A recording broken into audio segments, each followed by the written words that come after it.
Hi, welcome back to Cook Like a German.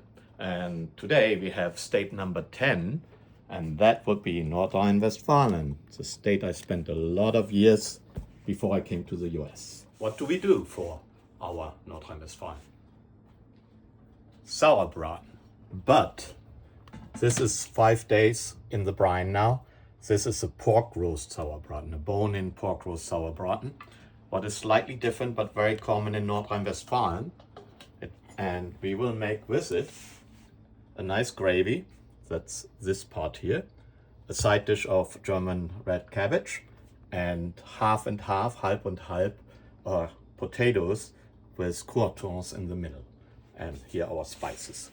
And chime in on Wednesday for the whole recipe where we go through the sides and how to make a fantastic sauerbraten out of pork. See you then.